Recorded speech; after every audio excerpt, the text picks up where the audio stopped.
we have $35 trillion in debt. We have $100+ trillion in unfunded liabilities. This is unsustainable, and the politicians know it, but they don't care because right now, them and their buddies are the ones benefiting off your backs. And if we're going to get serious about saving the republic, then we really got to get a handle on that and start kicking out these bums. Keeping our republic is on the line, and it requires patriots with great passion, dedication, and eternal vigilance to preserve our freedoms. Jenny Beth Martin is the co-founder of Tea Party Patriots. She is an author, a filmmaker, and one of Time Magazine's most influential people in the world. But the title she is most proud of is mom to her boy-girl twins. She has been at the forefront, fighting to protect America's core principles for more than a decade. Welcome to the Jenny Beth Show. Today, the Colorado Republican Party Chairman Dave Williams is joining us. He is running for Congress from Colorado's 5th Congressional District. Dave, thanks so much for joining us today. Thank you for having me, Jenny Beth. So you're running for Congress. Why are you stepping up to run for Congress? It is a swamp in Washington, D.C. Why do you want to go there?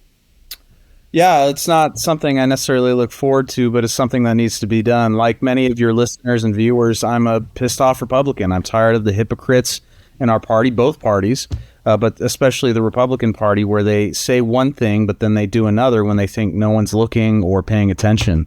There is a very real uniparty.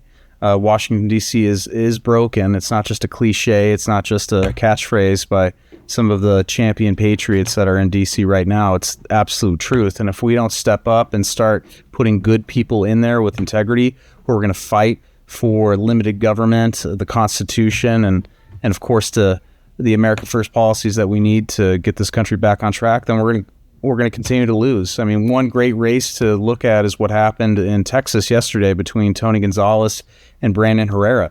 Razor thin margin right there. Brandon Herrera almost pulled it out by less than 500 votes. Imagine if a little bit more resources came in. Imagine if we had more patriots piling in. We could have completely flipped that district and had someone who was actually going to fight for the American people rather than the special interest. That's why I'm running, because if I don't run, if other patriots don't run, then we're going to continue to be controlled by the swamp. So when you say uniparty, what do you mean? And also, sometimes people talk about rhinos. When you hear that, what do you think that means? For sure. The uniparty is simply the controlling class of politicians in Washington, D.C., whether they're Republican or Democrat. They're two sides of the same coin. And that's the problem that we're facing right now in this country is we have folks that are interested in keeping the status quo. And so when someone says rhino, for instance, Republican in name only, they don't care about limiting government. What they care about is feathering their own nest. What they care about is placating to the special interests and letting them take more of your money and more of your freedom. It's crazy to think that congressmen, for example, can enrich themselves by helping those who are continually destroying our country. If you don't believe me, just look at what the globalists are trying to do, especially when it comes to immigration. That's a big deal. Perfect example of the uniparty. You have an establishment class in the Republican Party that wants to allow for unchecked immigration. They want to allow for open borders because they want cheap labor coming into this country. And then on the opposite side, you have Democrats who want a new voting class of folks. That's why nothing gets done on immigration, because you have two political parties, at least the establishment leadership level, who encourage this stuff because it helps whatever their agenda may be, which isn't a good one for the American people. No, it is not a good one for the American people at all. When it comes to immigration, what would you like to see happen? Well, I mean, we need to strengthen that. We need to strengthen the border. We need to secure it. We need to increase law enforcement and immigration enforcement. We need to deport the illegals that we have here now, and we certainly need to defund sanctuary cities. But I'd go a step further on two other solution points. One, we start prosecuting the sanctuary city politicians who create these policies that attract criminals into our country. So it's not just that we're defunding sanctuary cities, but we're allowing victims of illegal immigration to actually sue those politicians or request for some sort of criminal prosecution. I think that's step one. Step two is we need to stop the money flow that illegals do into other countries, their home countries rather. And what I mean by that is many of the illegal aliens that come here, they come here for work and they send the money back to their home country for their family or friends or whatever. Best thing we can do is require proof of citizenship or legal residency before you can actually send that money back to your origin or your country of origin. And the biggest perpetrator of this is Wells Fargo, but there are other money institutions that will allow for that type of behavior. Stop the money flow, and you'll see a decrease in people wanting to come here because they can't actually benefit from the broken economy that we're facing. That's interesting. I haven't heard that particular take, or very often I haven't heard that about stopping the money flow back out. What are other issues that are concerning you? When you mentioned limited government and America first, what are the issues under those broad strokes? Sure. It's a great question. Aside from immigration, which is our number one issue, we have a real problem with government spending, and that's causing the inflation that we're seeing now. People can't pay their mortgage. They can't make ends meet. And these are good people that play by the rules and just want to do right by their family and their community, but they're getting a raw deal from the government. The best thing we can do is cut the size and scope of government and unleash free enterprise by stopping the out of control spending, but also cutting down on the burdensome regulations that stifle innovation, and stopping the crony capitalism that occurs in this country. There are so many corporations that use government to block out competition, to block out anyone from being able to get ahead, so that they can maintain their monopolies. And that's just not the thing we should be doing. We should be creating a system that is fair to everyone and allows for people to rise or fall based on their own efforts. When it comes to government, cutting government spending or cutting taxes, what do you think is more important and why? Well, I mean, you got to do both. You really, yeah. You can't do one without the other, because if you cut taxes, but you keep the spending going, then you're just simply causing more inflation. You're printing money to keep up with your spending habits, and that's not good, because it's ultimately a hidden tax. Anytime the government creates more dollars, it weakens your purchasing power. So you can't do that. And if you don't cut the spending, but you keep the taxing level where it is, then you're going to have a surplus that doesn't benefit the American people. And more likely than not, the bureaucrats and the elected officials are still going to spend it anyway. So they really go hand in hand.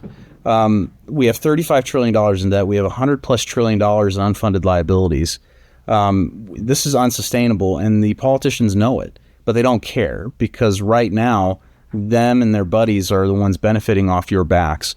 What really bugs me is that we have politicians that are more interested in the trust funds of these corporate millionaire and billionaires instead of your kids' college fund. We can't have that type of leadership, and that's why I'm running. And if we're going to get serious about saving the republic, then we really got to get a handle on that and start kicking out these bums. Everyone seems to be okay with their congressman, but when you step back and look at the collective group of those politicians, no one's happy with it. Congress has historic levels of low trust, and there's a reason for it. So, your listeners and your viewers have to start paying attention at their individual congressmen and ask the simple question: are they a part of the problem? And chances are they very are likely a part of that problem. Yeah, and oftentimes you just mentioned that people are okay with their own congressman, but they're upset with the problems as a whole. Well, a lot of times what happens is they stack these votes so a congressman can vote the way his constituent wants 95% of the time, and then 5% of the time he's not, but then he can go back, or maybe it's 80% and say, well, I'm with you 80% of the time. That's more than what you could get with just about anybody else. And it's just so frustrating. It's one of the things that I've learned over the years, especially when there's a larger margin than what we're dealing with right now in Congress. Then Some will take a hit on a vote and be off with their constituents on certain votes. And then other times it'll be a different group of people who are doing that. So it's how they kind of work together as a uniparty, and bills get passed and they just sort of take turns with taking the vote that their constituents wouldn't want. So it appears that they're okay with their constituents, and then they wind up getting reelected. It's almost like a game, it seems to me, to many people who are in Congress, rather than looking out for what is best for their constituents all the time. Yeah, look, that's a real problem. It really is. These guys work together to provide political cover for each other. And, it's not just in Congress. It's also your political parties, right? I'm sort of an anomaly because I'm chairman of the Colorado Republican Party, but I'm not your normal political party chairman. I made it my mission to ensure that the party no longer be used as some sort of political cover or organization that carried water for a failing politician. The problem even goes a little bit deeper than that. I have a real soft spot for constituents and voters who just don't know any better. They're getting tricked, they're getting fooled by these politicians, mainly because they can't afford to necessarily pay attention because they're working, they're raising families, they're trying to, better themselves or their community. And then when it comes around to election time, they start to kind of pay attention or research as much as they can on top of everything else they're doing. And politicians know sort of the cycle. So what they do is they raise a lot of money from their friends that they helped enrich at our expense to help engage in this deceptive marketing campaign where they say they're conservative. And so when you have incumbents, especially when they're able to raise millions of dollars to mass market to folks saying how Republican they are or how conservative they are, they're essentially lying so that you keep them in power, and you don't know. You just simply don't know. They say they care about they say they care about immigration, or they care about ending abortion, or protecting the Second Amendment. They put it on slick mailers. They put it on TV. They put it in text messages or emails, and so it sounds good. And they know what the American people want, so they say it, and then they get reelected and they do the opposite. And that's another reason why you see that. And when challengers come around and say, hey, wait a minute, this person voted this way, which is a big problem, those challengers are oftentimes met with resistance from other people in the political class. They're met with a lack of resources or funding, and the grassroots, who they don't make billions of dollars off the taxpayers, so they're not able to cut $6,600 checks. They're cutting like $100 checks, and you can have more donors or more support from the grassroots base, but that's hard to overcome. Any sort of machine that's dumping millions of dollars into any race. Again, great example is that Texas race with Tony Gonzalez, 10-1. Brandon Herrera was outspent. $10 million went into that race to protect Tony Gonzalez. And as a result, he gets potentially 2 more years. We don't know what's going to happen in the general election, but assuming he wins, that's another 2 years of the status quo for that district, and that's a heartbreaker.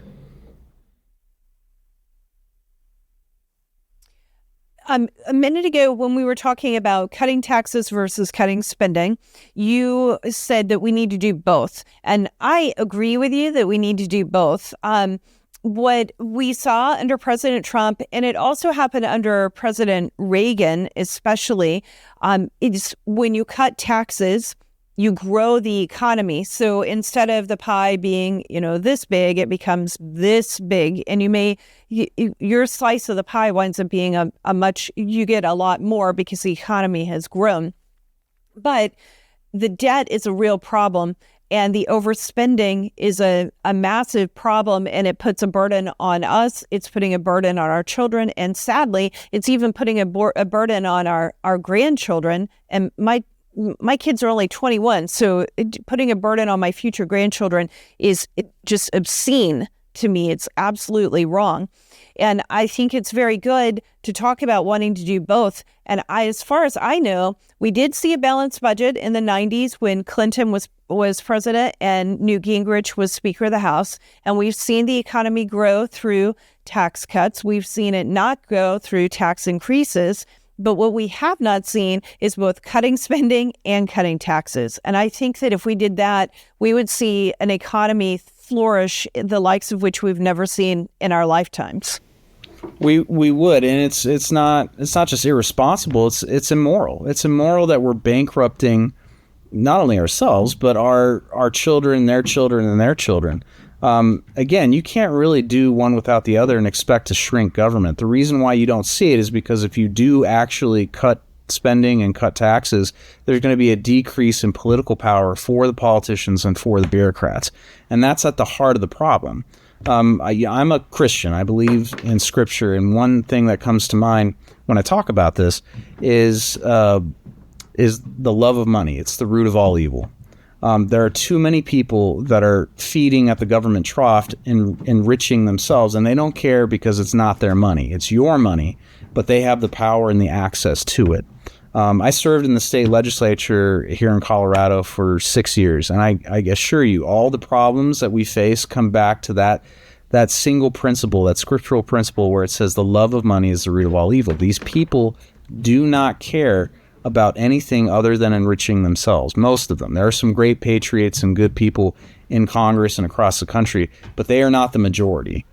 And until we get rid of those people, we're going to continue to see them engage in generational theft. That's really what it comes down to. They are stealing from your children's children's children, and they do not care because they enjoy the hedonism and the passing pleasure of now. And we can't tolerate that. The more we tolerate that, the more we're going to lose. And that's my message to most Republican voters is to at least be skeptical.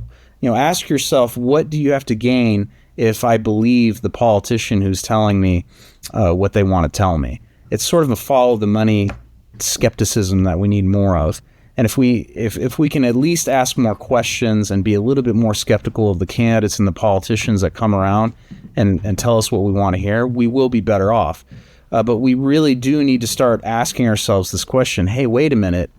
My politician, I might like him, but I keep seeing an increase in debt. I keep seeing increase in spending. I keep seeing open borders. I keep seeing funding for foreign powers that don't even like us or are corrupt, like Ukraine or, my God, there's terrorist countries like Iran. Iran's not even immune from receiving American dollars. That's how corrupt the system has become. And you have to ask yourself, wait a minute, why is that happening even though I keep electing a good person? And maybe you are. Maybe you elected someone great like Ted Cruz, right? But Ted Cruz ain't in the majority. There's not 51 Ted Cruzes in the United States Senate, unfortunately. So it starts with what you're doing locally, and I would encourage people to get engaged, because if you don't get engaged, then you're gonna be subjugated to those who are. What is your background? I know that you're the chairman of the Republican Party in Colorado, but what do you do professionally? What's your family like? And how did you become the chairman of the party? Well, there's a lot to unpack there. Sure. I first got started in politics back in 2008. I just wanted to be a part of something greater and contribute to my community. So I got into my local county party. That seemed like the natural thing to do, and I did that. And I quickly discovered there were a lot of Republicans in name only, and so I got more engaged in issues that I cared about, such as lowering taxes, or candidates I cared about who were actually going to advance the Republican conservative principles that we all care about. Very happy to have been a part of Tea Party efforts. Of course, when the initial thing came out, back in 2010, the backlash to Obama, it's all coming back to me. All wonderful stuff that kind of helped usher me in to this. And then at one point, a good friend of mine said, "Hey, you should run for office." And at first I said, no, I don't want to do that. I didn't have an interest. But the opportunity came up. A number of people asked me to get engaged. I prayed about it with my wife. and we decided to pull the trigger. I got elected 2016, which was a great year for Republicans, if you remember. And so that's when I really cut my teeth and got in there. But then again, I saw an even closer look at the problems we have, not only from Democrats, but our own party. And then I did that for 6 years, and then I was asked to run for party chairman because our party had suffered devastating losses to Democrats for 3 successive election cycles, with 2022 being worse. And the reason it was the worst is because we nominated and put forward so-called moderate Republicans who just weren't appealing. They didn't care about the issues that most people cared about. They ran on their own weak messaging that didn't even build a contrast against Democrats. And so they lost. They got devastated. Truth be told, there's probably no reason why you would have a conservative America First Tea Party type person in this position had it not been for the Republican Party failing miserably and the members of that party giving me a chance. And so I won, and we're running on a message of conservatism and grassroots activism. And we're telling folks that, look, if we're going to win, we have to do 3 simple things. First, we have to actually mean what we say and then go do it. Number 2, we have to build a contrast against the Democrats. We can't simply hide our heads, or rather stick our heads in the sand because the press or the pundits or the consultants are telling us to do something different. And then number 3, we have to, throw a punch. We not only have to say how we're different from the Democrats, but we actually, have to go on offense. We have to go on the attack. Big reason why Republicans lose is because they're afraid to actually engage with their counterparts. They don't want to go toe-to-toe because they've been conditioned by the press that if you go toe-to-toe, it's going to go bad for you. You're going to get bad headlines if you say anything bad about the Democrats or the left. Abortion, great issue, to another one to talk about, where you have Republicans who are just afraid to talk about the simple truth that life is precious and we should protect it, and that the Democrats are so out of touch and extreme on this issue. They don't do that. They allow Democrats to attack us and say that we're the ones who are out of touch, or that we're the ones who want to harm mothers or punish people for miscarriages, which is completely wrong and false.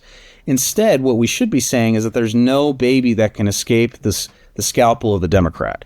That it could be the first trimester all the way to the very end, or even after birth, Democrats will still kill that baby. Most Americans do not believe in that type of agenda. They don't agree with taxpayer-funded abortion. They don't agree with sex selection abortion. They don't agree with aborting a child because they have Down syndrome. If we talked about those things in a compelling and assertive way, we'll beat them on that issue. But Republicans don't do that. And that's the type of change and reform that I've started instituting in the Colorado Republican Party, and I've made a lot of enemies for doing it.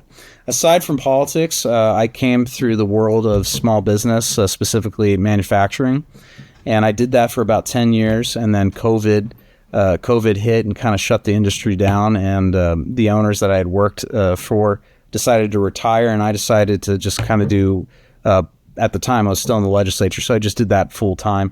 Now I'm devoted to being chairman of the party, and that's how I earn my living at the moment. And I have 3 kids, and then another on the way. Oh, congratulations! When you did manufacturing, what were the kind of things that you were doing for that company? Sure, we did a lot in the sort of the telecommunications space. One of our biggest clients was a big satellite company, and what we did is we helped manufacture the component parts for their cable or satellite box.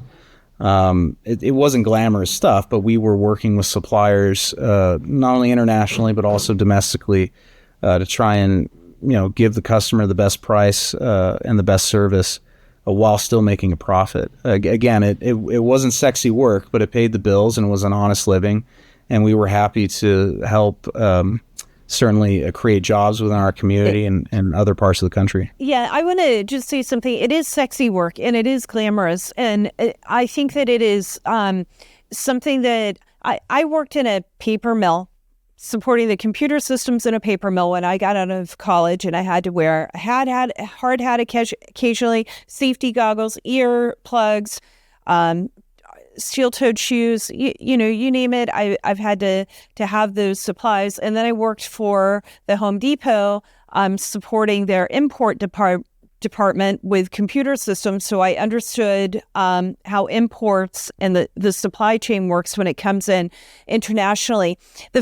These are important jobs. And I think that it is much sexier and much more glamorous to be dependent on yourself and to be able to provide for your family than for the government to create such onerous regulations that make it impossible or nearly impossible for manufacturing to even happen in this country anymore, to come in and set wages so much higher than what companies are doing in foreign countries where there are none of the regulations that OSHA and the EPA put on companies. There aren't the same kind of minimum wage standards. So you've got people who are basically working at what we would consider slave wages. And it's impossible for American companies to compete with that. And I think that acting, and I'm not saying that you're doing this, but I'm very defensive of the people who have had those kind of manufacturing jobs. They're important. They help make America a great country. It made us self-sufficient and independent. And right now, I don't think that we are. And people who are willing to do jobs like that and willing to go and work in a factory, work in manufacturing, work in a distribution center, and get their hands dirty are helping keep America going. And I appreciate the fact that you did that and that you had small business owners who were able to do that before COVID crushed them.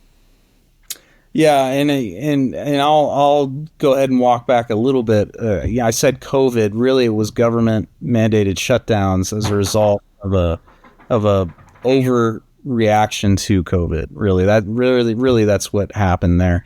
And it wasn't just my industry that was affected. It was a whole various set of industries that were crushed by these politicians who really didn't want to help anyone. They just wanted to virtue signal like they were doing something great. And so they destroyed all these lives, stole all this money, redistributed it to all their friends, and now they want us to pat them on the back.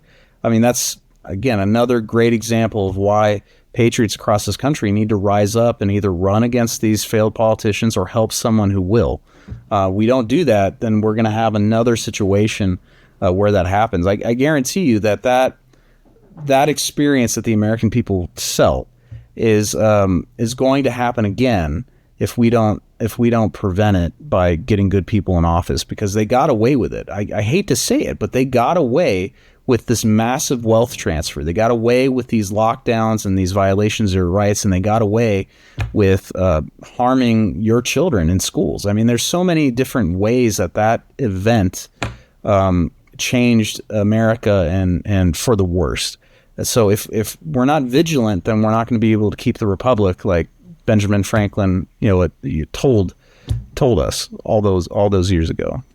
Yeah. And I think that a lot of the politicians, I saw that the politicians who were fighting for reopening, that most of the ones who were the loudest about it and the loudest early about it were ones who own their own business or have been heavily involved in making a business run prior to going to Washington, D.C.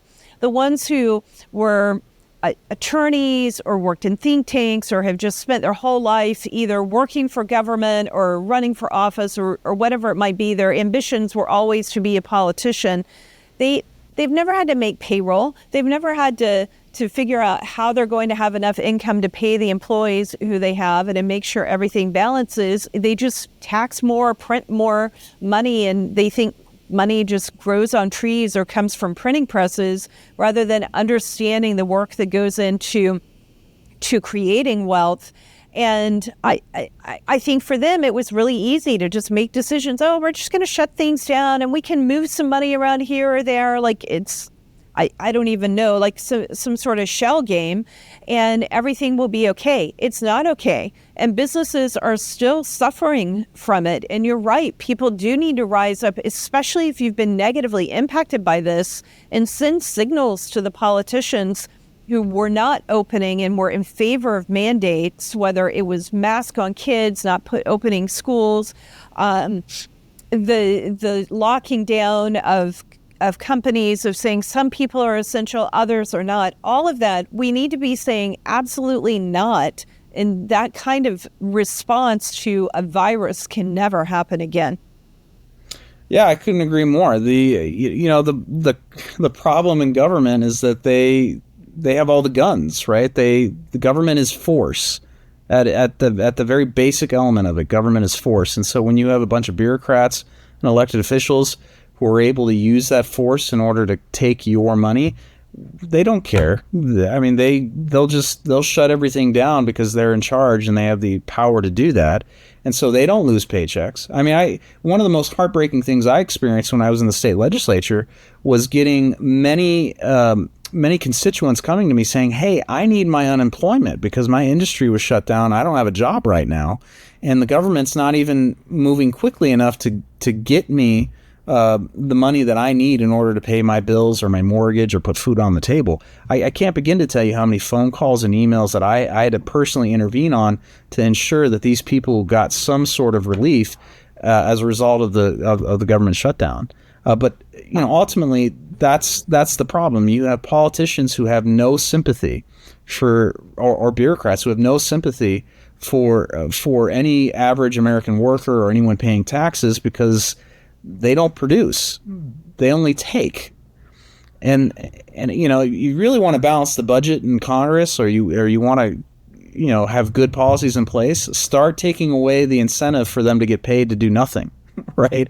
I mean, that's a big reason why the status quo remains what it is, because it's always easier to do nothing for these guys, because they get paid. They still get to go to their junkets. They still get to go to their cocktail parties. They still get the adoration, all the praise for being elected and surrounded in that swamp bubble. You got to start taking away those incentives, and that will certainly help. But yeah, if you want good representation that won't allow for that type of behavior anymore, then you got to start throwing the current elected officials out and replacing them with folks who believe the way we do. That is absolutely correct. So tell me this, if you get elected, what would be the first thing you would do when you got to Washington, D.C.? Oh my God, that's a great question. I feel like there are so many leaks in the ship that you just got to plug as many of them as you can at once. So it's a tough question, but I still think the number one issue right now is immigration. I mean, don't let anyone fool you. There is a great replacement theory that is playing out right now. Right, there are folks that want these people to come into our country illegally, not only for a new voting bloc, not only for a new population to come in, but they also want cheap labor. They also want to justify increases within their own political power or the taking of your taxpayer dollars so that they can redistribute it. And unchecked illegal immigration is one way to do that. So I think that's our number one issue we really do got to get a handle on, because if we don't have secure borders, we don't have a country. And I'm terrified to think what kind of country I'm leaving my children and what they're going to have to walk into if I don't do something now. The next issue that I think is paramount is sort of a tie between government out of control spending versus government corruption. There are congressmen who get wealthier when they go into public office. And that's the craziest thing that I ever heard of. It was always the understanding that if you committed yourself to public service, you weren't making money, right? You weren't supposed to get rich off the taxpayers, but that's exactly what's happening right now. You have congressmen that use private data that was collected through public means, and then they go and they engage in insider trading. These guys, you should look at the returns they make. It's crazy to think that they gave up a life of Wall Street speculation to become a congressman for how well they're doing. And I say that facetiously, of course, because they're not special. They have access to information that no one else has, but they're not being prosecuted because of the very, very position and power that they hold. We can't begin to solve these issues if we have corrupt leaders, because they're not incentivized or motivated to want to correct the problems, because they themselves are benefiting from those problems. So, all these issues are important, but until you get good leaders of moral character, they're never going to be solved. So I think accountability and transparency within the system to cut down on the corruption is high on that list. One of the things that I would tell your listeners and your viewers is that I need your help. I need your support. You may not be able to vote for me, but I can vote for you each and every day that I'm in Congress. And that's important to understand, because my goal isn't to make friends. I'm sure I'll make some along the way, but that's not my goal. My goal isn't to be wined and dined. My goal isn't to actually do what you would normally see a politician do. Because I believe I work for you. I believe I work for the American people. I work for the constituency that I would represent. And my goal is to go around the country and start kicking out bad politicians.